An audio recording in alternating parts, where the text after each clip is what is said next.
Welcome to P226's review of the Vortex Strikefire. This is a very interesting optic. It fills a lot of needs and a lot of roles for a lot of people. That's because it is a sight that is above the quality of the NC Star and maybe like True Glow and stuff like that, garbage sights, and not quite an aim point. So in between those two. I can't talk tonight. This is my second attempt at this video.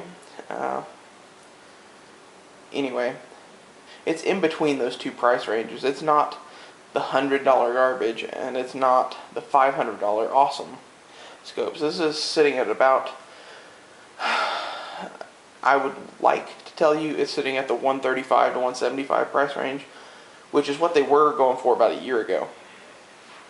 That's not really the case anymore. Pretty much if you can find one of these, they are $175 anywhere you go. That's after sales tax too. In my area, it was like $169.99 for that.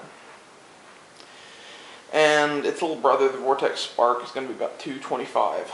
You are not going to find them cheaper than that because they sell like crazy. That's because the word got out as to how good of a sight this is for the money.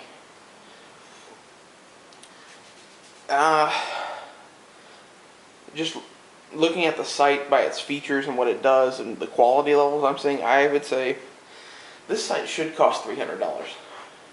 Okay, it's in the realm of like some of the Burris sights that are about $300 or $400. This is just as good as those. It's definitely a mid-range optic. This is not. It's not like the NC Star stuff, which actually isn't all that much cheaper than this. Sorry. It is not an aim point though. I don't even get any ideas that it is. The aim point blows this away quality wise. The controls are way better. I showed the reticle in the last video, and pretty much my camera didn't like that, and the focus was screwed up for the rest of the video. So, because of previous takes, I'm not going to show you what the dot looks like. But on the box, there's a dot that is actually about the size of the dot in the tube itself. It is accurate.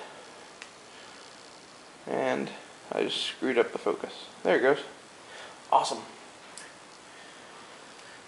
It's very representative of what the dot looks like to the naked eye. The camera always kind of made it look huge anyway, so no loss. My only complaint on this is the on-off switch, which is located right there. It's very easy to turn on and not very easy to turn off.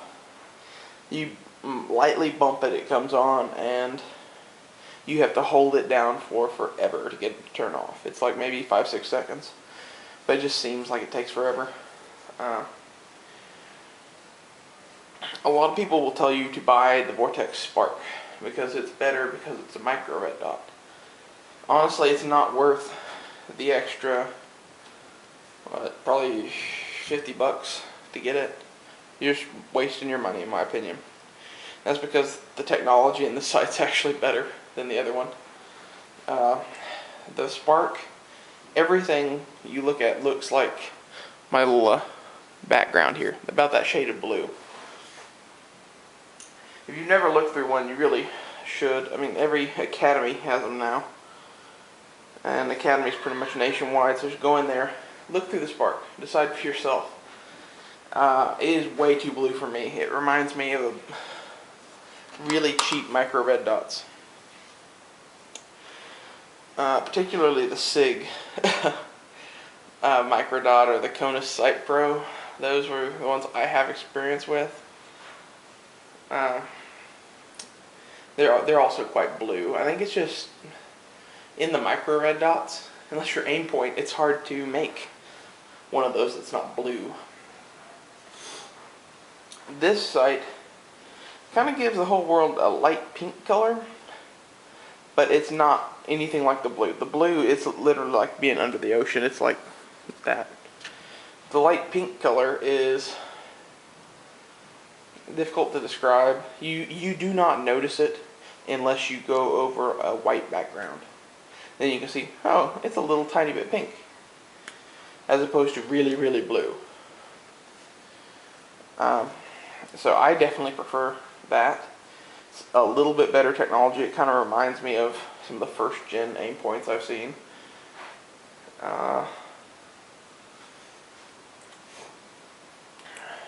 Which, if you look through aim points now, they're like crystal fucking clear. I don't know how they do that, because pretty much all of them have to be tinted a certain amount to make them work.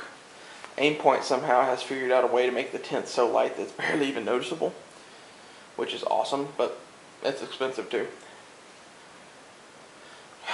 In short, this is a great sight for the money. This is probably my most highly recommended optic, actually. For the money what you're spending on this, you are getting an incredible amount of value. I mean, you can go drop $1,000 on a sight, and it doesn't provide as much value as this does. And that's mainly because you're paying $170 and getting a $300 sight, in my opinion. If you spend $500, you usually get a $500 sight, unless you get lucky. This sight is basically just marked way below what I think it should be. And definitely, if you have multiple guns, I mean, get one really good optic and get one of these as a backup. I mean, or hell, get two of these. Have them be backups for each other. I would honestly rather have 3 of these than one aim point, because I could have, you know, the same thing on several rifles. If I only had one rifle, I would honestly just get the aim point. But, you know, most people have more than one gun. Just as a general rule, I mean, even if it's like a shotgun, a 22, and a rifle. Seems like most people here on YouTube, at least, have several guns that could take optics. Anyway, oh, I almost forgot. This thing comes with a magnifier. Let me show this to you. I was really promo for Academy. Sorry. Before I bought this. I was really hoping that this would be awesome, you know, quick attach, quick detach, maybe give you a little magnification, and it might actually be worth a flip. Ooh, it's playing with the focus. See what it looks like there. That gives you a pretty good idea right there why I don't like this thing. See how narrow that field of view is? It is like incredibly tiny. That is a joke, actually. They should take that out and make this $160 instead of $170. That's just my opinion, but I think it's a pretty decent one.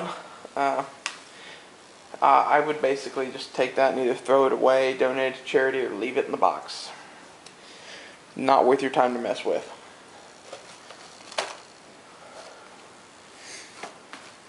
Whoop.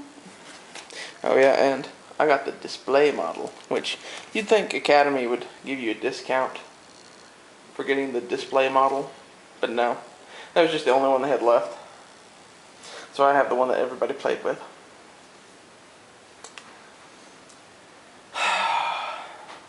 Academy can be good or bad in a lot of ways. Some of their stuff's really, really well priced and other stuff isn't. But this video's not about that. It's about the Vortex. I think I've said enough about it. I mean, oh, there's one other thing too. These lens caps are very easy to come off, and they are kind of a struggle to get back on. It really takes 2 hands to get them put on very well. Not my favorite caps in the world, but I would honestly rather have them like that than the ones that came with my ACOG. They were so easy to close that they never stayed closed. At least not very long. I mean, if you got them just right, they would stay. But these, if you're going to cheap out on your lens caps, they definitely did it the right way. They made them too tight. Thanks for watching. Please subscribe and don't forget to thumbs up the video.